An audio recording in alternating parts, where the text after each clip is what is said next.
भूर्भुवः स्वः तत्सवितुर्वरेण्यं भर्गो देवस्य धीमहि धियो यो नः प्रचोदयात्।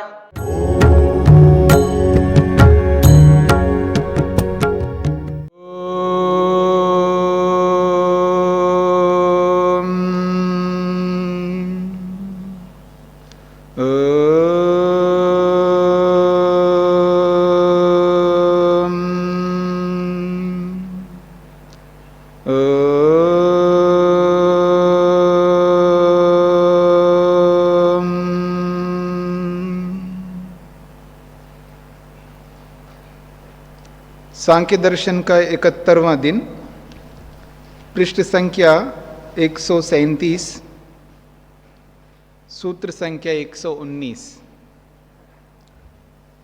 सुषुप्ति समाधि मोक्षेषु मोक्षस्य उत्कृष्टतमत्वम् उक्तम्,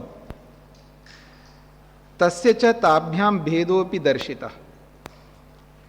समाधि, सुषुप्ति और मोक्ष, इन तीनों में से मोक्ष की उत्कृष्टता को बताया है और उन दोनों में भेद क्या है, मोक्ष में और सुषुप्ति समाधि में क्या भेद है, उस भेद को भी बता दिया है। अधुना सुषुप्ति समाध्यो समाधे उत्कृष्टत्वम उच्यते। अब जो है सुषुप्ति और समाधि, इन दोनों के बीच में कौन श्रेष्ठ है, इस बात को लेकर के बताएंगे। तो सुषुप्ति और समाधि, इन दोनों में समाधि की उत्कृष्टता है, ये बात कहेंगे। सुषुप्तितः समाधि वैशिष्ट्यम प्रदर्श्यते, उसी बात को और स्पष्ट कर रहे हैं।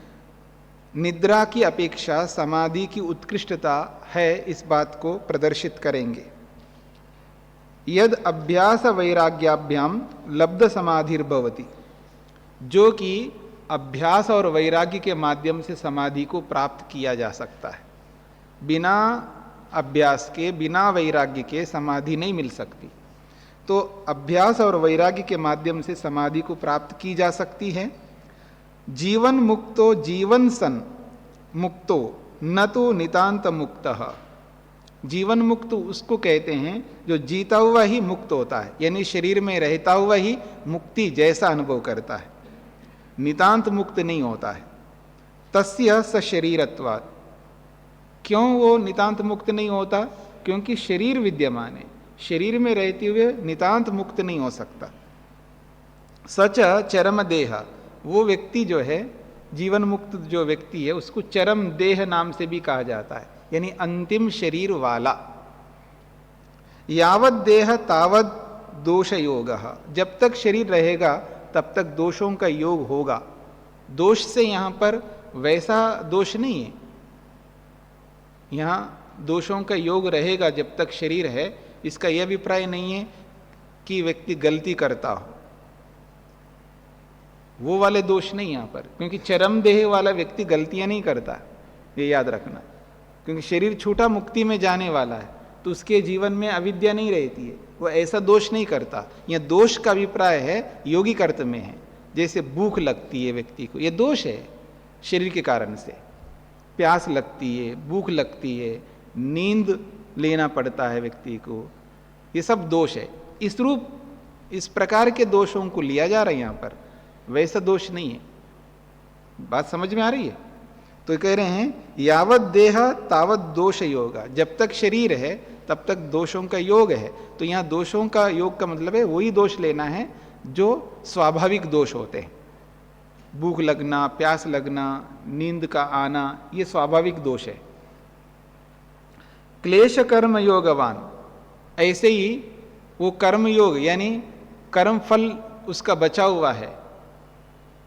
जिन क्लेशों के कारण से जो कर्म करता है उन कर्मों के साथ उसका योग है, यानी वो कर्मों का उन कर्मों की विद्यमानता है ताकि शरीर जब तक है तब तक कर्मों का उपभोग वो करता जाएगा। जब तक शरीर है तब तक कर्मों का फल उसको भोगना पड़ता है। तो जब तक वो फल बचा रहेगा तब तक शरीर विद्यमान रहेगा, ऐसे समझ लीजिएगा। भोगारूढ़, इसलिए वो भोग से आरूढ़ है, खाना पीना आदि रूपी भोग से युक्त रहेगा। चक्र भ्रमणवत धृत शरीरा, वो तो शरीर को इसलिए धारण किया हुआ है क्योंकि पिछले जन्म के कर्म बचे हुए हैं, इसलिए वो शरीर को धारण किया हुआ। अगर वो नहीं होते तो मुक्ति में चला जाता। तो चक्र भ्रमणवत, जैसे घूमता हुआ चक्का, घूमता हुआ पहिया घूम रहा है, लेकिन घुमाने वाला वहाँ कोई कारण नहीं है, न बिजली उसके साथ जुड़ी हुई है, न कोई घुमा रहा है, लेकिन पहले घुमा के रखा था उसको, यानी पहले घुमा रहा था वो हट गया, घुमाने वाला हट गया या बिजली बंद हो गई, फिर भी वो चक्र घूम रहा है। तो वो वेग जो उसके अंदर आ चुका है उसके कारण से वो घूम रहा है। तो जैसे बिना घुमाने वाले के चक्र घूमता रहता है कुछ समय तक, उसी के समान ये शरीर को धारण किया हुआ है पिछले कर्मों के कारण से। न अनर्थ भाग भवती, इसलिए स्पष्ट किया है वो अनर्थ का भागी नहीं होता, यानी अनर्थ करता ही नहीं है। तस्य तावदेव चिरम यावत न विमोक्षये, ये देरी तभी तक है जब तक उसका शरीर नहीं छूटता। शरीर छूटा मुक्ति में चला गया। तो कहते हैं इत्येव आह, इसी बात को लेकर के आगे कहा जा रहा है, वासनया अनर्थख्यापनम दोष योगे अपि न निमित्तस्य प्रधान बाधकत्वम। बहुत विशेष सूत्र है। कहते वासनया अनर्थख्यापनम, वासनाओं के कारण से ही अनर्थ होता है। अगर वासनाएं हैं, हमारे मन में वासनाएं बनी रहेंगी तो ही हम अनर्थ करते हैं। यदि वासनाएं नहीं है तो अनर्थ नहीं कर सकते। दोष तभी तक व्यक्ति करता है जब तक वासना रहेगी। काम, क्रोध, लोभ, मोह, ईर्षा, अहंकार रूपी जो वासना है, ये जब तक रहेगी तभी तक व्यक्ति दोष करता है, और दोषों का योग तभी तक रहता है। न निमित्तस्य प्रधान बाधकत्वम, और जब निमित्त ही नहीं रहा, कारण ही नहीं रहा, तब प्रधान बाधकत्वम, तब जो है प्रधान जो है नष्ट हो जाता है, यानी शरीर नष्ट हो जाता है, सूक्ष्म शरीर भी नष्ट हो जाता है। प्रकृति से बना हुआ जो कुछ भी शरीर है वो सब आत्मा से अलग हो जाएंगे। वासनया खलु अनर्थ प्रदर्शनम भवति, वासनया, वासनाओं के कारण से निश्चित रूप से अनर्थ का प्रदर्शन होता है, यानी अनर्थ होता रहता है, व्यक्ति अनर्थ करता रहता है। अभ्यास वैराग्याभ्याम लब्ध समाधिकस्य चरम देहस्य जीवन मुक्तस्य वासना न अवतिष्ठते। बहुत अच्छी बात कही जा रही है। कहते हैं अभ्यास और वैराग्य के माध्यम से जिसने लब्ध समाधिकस्य, समाधि को जिसने प्राप्त किया है, ऐसे व्यक्ति का, चरम देहस्य, जो अंतिम शरीर वाला है, जीवन मुक्तस्य, जो जीवन मुक्त व्यक्ति है, उस जीवन मुक्त व्यक्ति की वासना न अवतिष्ठते, वासना नहीं रहती है। तस्य चरमदेहस्य वासना अभावात्, क्योंकि उस अंतिम शरीर वाले व्यक्ति के जीवन में, उसके मन में वासना है ही नहीं है। क्लेश कर्म योगे भोगारूढ़स्यापि न अनर्थ प्रदर्शनम भवति। क्लेश कर्म योगे, जिन क्लेशों के कारण से कर्म किया था, उन कर्मों का योग अभी विद्यमान है, यानी फल बचा हुआ है, उसके कारण से ही भोगारूढ़स्यापि, भोग पर आरूढ़ हुआ भी है, खाना पीना आदि सब कर रहा है व्यक्ति, फिर भी न अनर्थ प्रदर्शनम भवति, वो व्यक्ति अनर्थ नहीं करता, चरमदेह वाला व्यक्ति। यतः तथा भूतस्य चरमदेहस्य योगिना पुण्य पाप कर्म जातिर न विद्यते, स्पष्ट कर दिया है।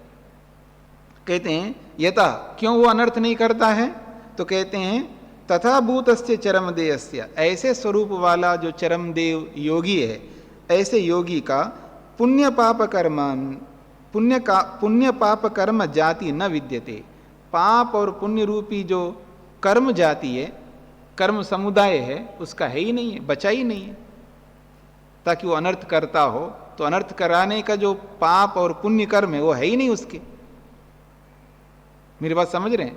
वर्तमान में वो पाप नहीं कर रहा है, पुण्य भी नहीं कर रहा है, निष्काम कर रहा है, चरमदेह व्यक्ति है, अंतिम शरीर वाला है, तो पाप तो करता नहीं है ना पुण्य करता है, केवल निष्काम कर्म कर रहा है। तो पाप पुण्य रूपी कर्म जाति तो है ही नहीं वर्तमान का। शरीर तो पिछले पाप पुण्य कर्म के कारण से चल रहा है, लेकिन वर्तमान में कोई पाप पुण्य कर्म है ही नहीं है, तो पाप कैसे करेगा? क्योंकि पाप वही करता है व्यक्ति, या तो जिसका पुण्य हो या जिसका पाप हो। निष्काम कर्म करने वाला कभी पाप नहीं करता, याद रखना। ना पुण्य करता है ना पाप करता है निष्काम कर्मी।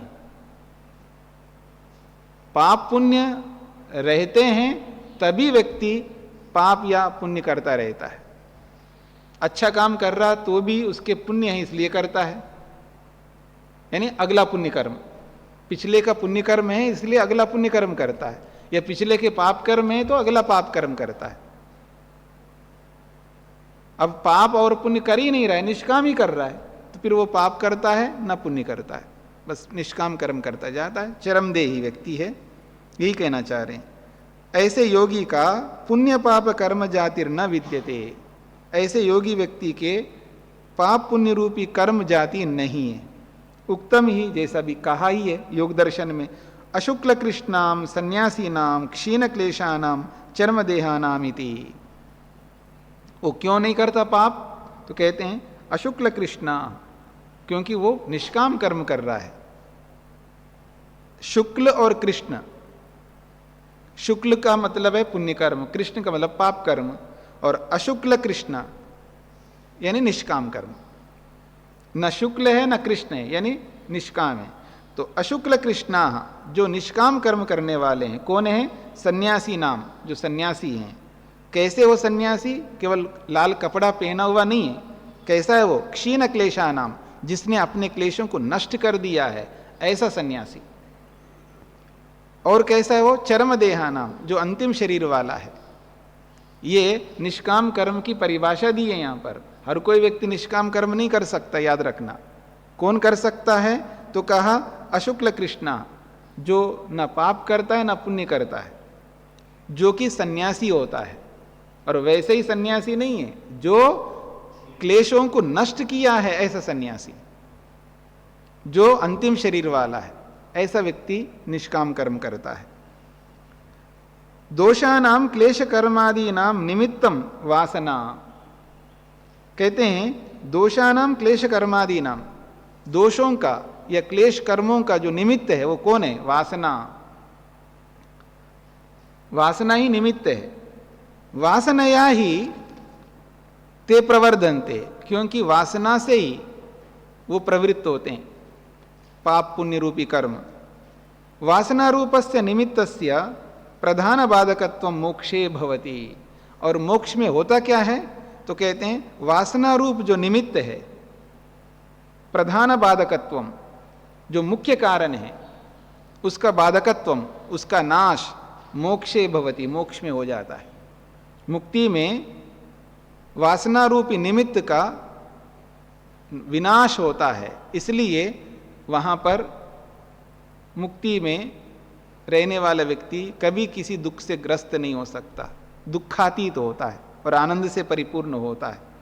और मोक्ष जो है वो व्यक्ति, मोक्ष उस व्यक्ति को हो रहा है जिसने वासना रूपी निमित्त को समाप्त कर दिया। वासना रूप निमित्त अभावात तस्य लब्ध समाधिकस्य जीवन मुक्तस्य न अनर्थ प्रदर्शनम भवति। कहते हैं वासना रूपी निमित्त है, वासना ही निमित्त है, वासना ही कारण है। तो ऐसे निमित्त का अभाव होने से तस्य लब्ध समाधिकस्य, उस प्राप्त समाधि वाले व्यक्ति के जीवन में, कौन है वो? जीवन मुक्तस्य, जीवन मुक्त व्यक्ति के जीवन में न अनर्थ दर्शनम भवति, फिर अनर्थ का दर्शन होता ही नहीं, यानी कोई अनर्थ करता ही नहीं व्यक्ति। सुषुप्तिगतस्य तु सुषुप्ते अनंतरम भवति एव अनर्थ दर्शनम। लेकिन जो सुषुप्ति में चला गया है, निद्रा में चला गया है, निद्रा के काल में तो कोई अनर्थ नहीं कर रहा है, लेकिन सुषुप्ते अनंतरम, निद्रा के बाद में जब जागृत अवस्था में होता है तो भवती एवं अनर्थ दर्शनम, फिर वो अनर्थ करता ही है। वासनया विद्यमानत्वात्, क्यों अनर्थ करता है? क्योंकि उसके जीवन में वासना विद्यमान होती है।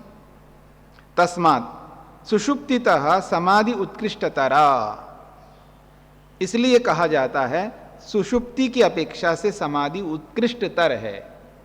तत्र ब्रह्म संपत्ति ही च अपि उत्कृष्टतरा सस्तु आत्मबोध। कहते हैं तत्र ब्रह्म संपत्ति, ब्रह्म की संपत्ति होती है समाधि में, ब्रह्म का आनंद होता है। ब्रह्म संपत्ति च अपि उत्कृष्टतरा, और ब्रह्म संपत्ति भी जो है वो सुषुप्ति की संपत्ति की अपेक्षा उत्कृष्ट है, उत्कृष्टतर है।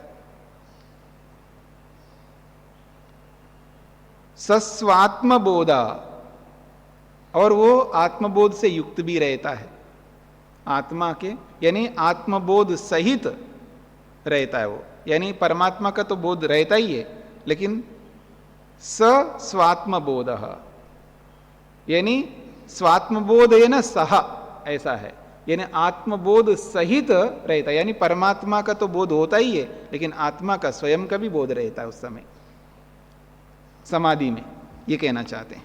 सूत्रार्थ जी, माइक।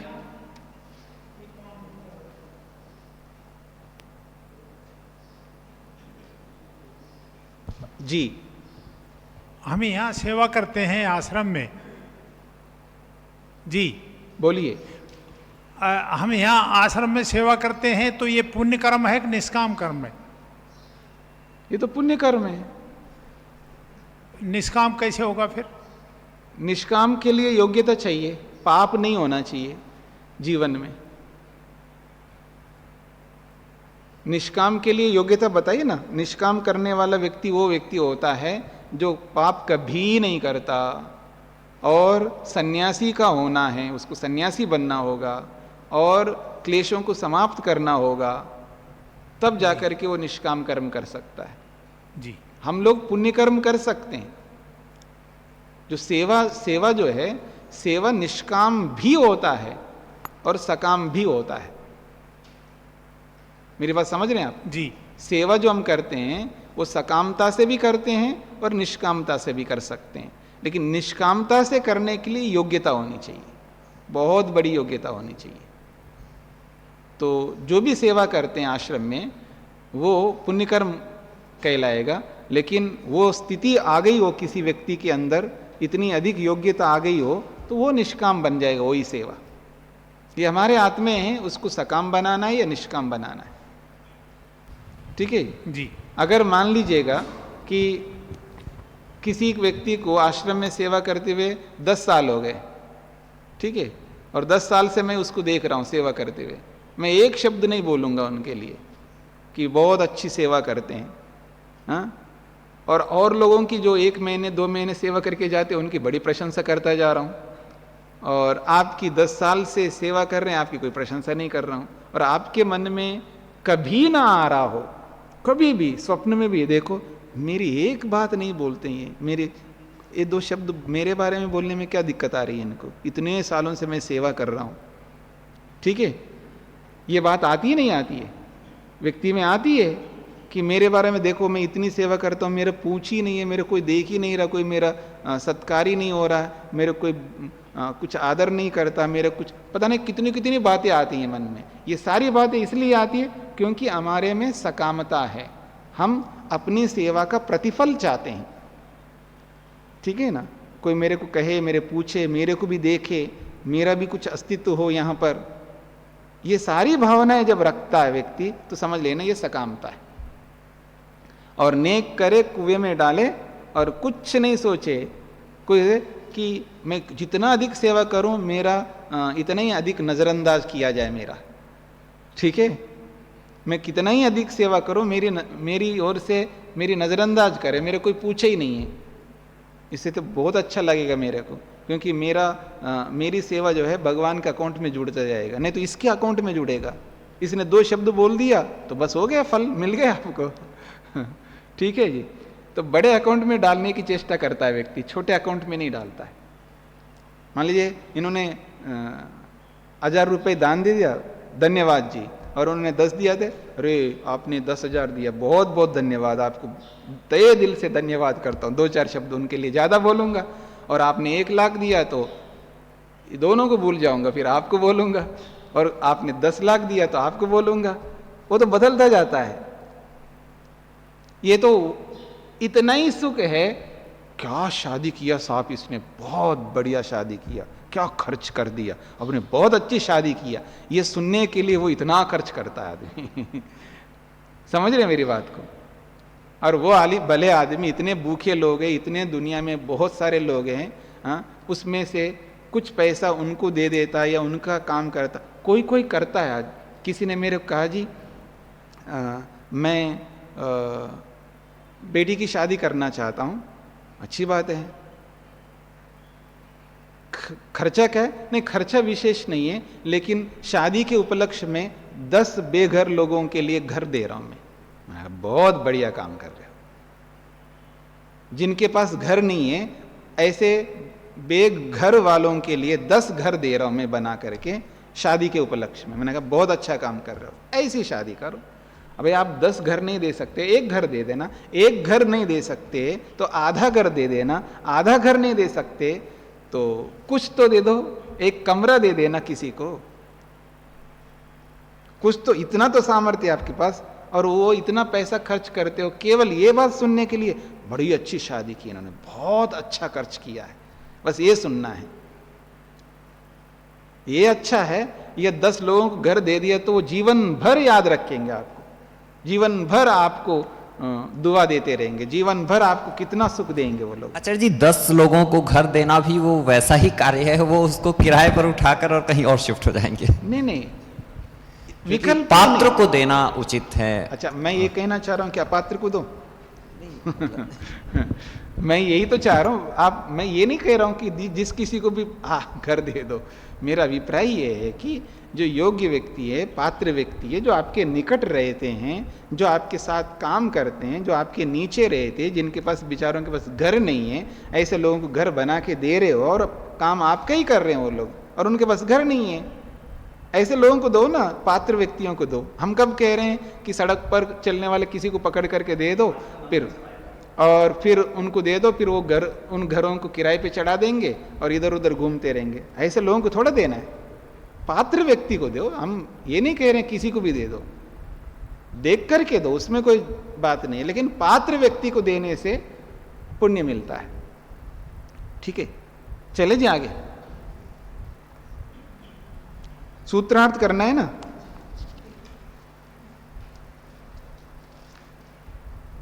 वासना के होने से ही अनर्थ होता है।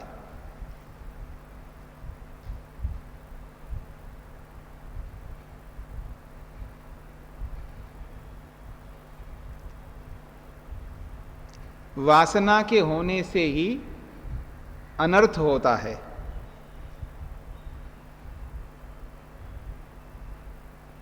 जिसके जीवन में वासना नहीं है वह अनर्थ नहीं करता है।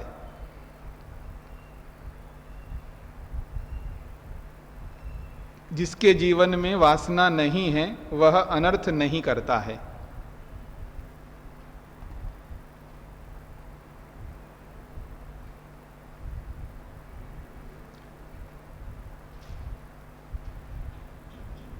जीवन मुक्त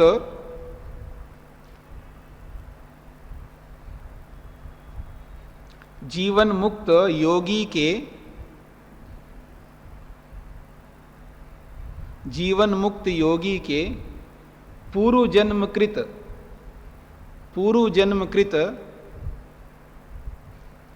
जीवन मुक्त योगी के पूर्व जन्मकृत कर्मों के फल स्वरूप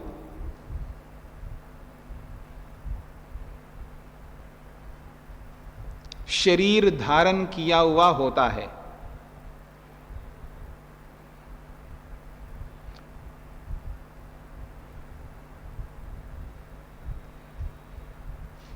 शरीर धारण किया होता है, फल समाप्ति तक शरीर में ही विद्यमान रहना,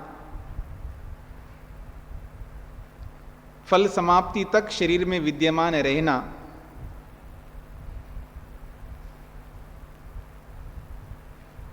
जिसका होता है उसे जीवन मुक्त कहा जाता है। जिसका होता है उसे जीवन मुक्त कहा जाता है।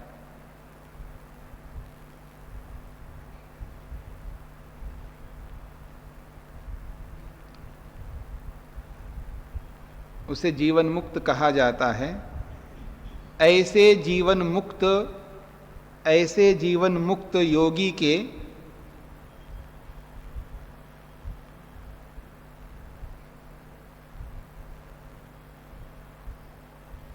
ऐसे जीवन मुक्त योगी के वासना रूपी निमित्त के वासना रूपी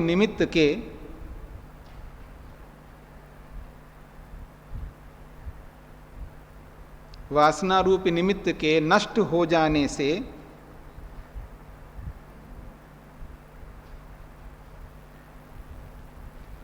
उसके जीवन में अनर्थ नहीं होता है।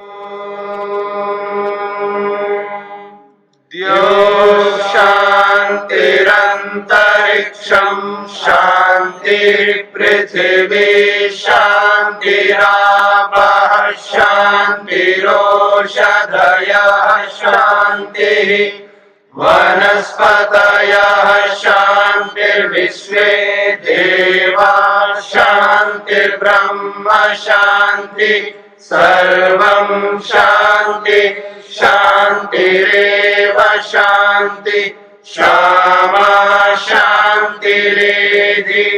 ॐ शान्ति शान्ति शान्तिः।